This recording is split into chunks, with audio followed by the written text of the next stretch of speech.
Ndodhi herë rasti, shof dy djem 15 vjeçar të uzan, me rëp shtëpie, te kap tjetrin, domethënë ishin të ofenduar shumë rrugë, sa ishin afër një shkolle, ka shumë mundësi të kishin qenë nxënës asaj shkolle. Të ishin të uzan, me rëp shtëpie, të fundum do llafe, ekstrem llafe se vështirë mi gju. Tashi më rrugë atje kalojnë dy djem të ri mosha e dikon të shkruaj 30 vjeça, thot Biri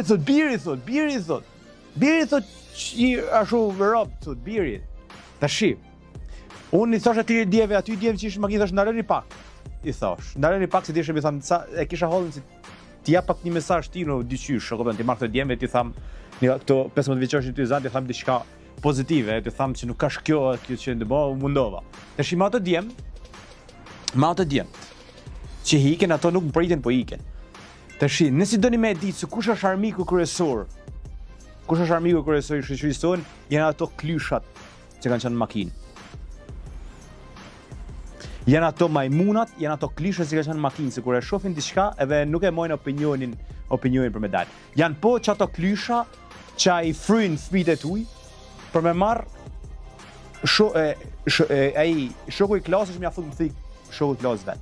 Sigur ka ndodhur me djalin në Tiranë. Këto janë çështje se përmenden edhe harrohen.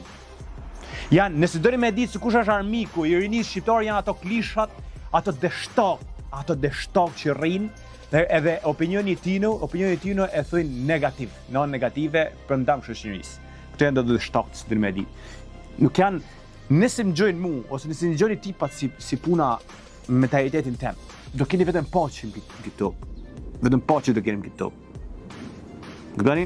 Nëse doni me ditë se kush është armiku i shoqërisë tonë, janë ato djem që ishin makinë që thon Biri.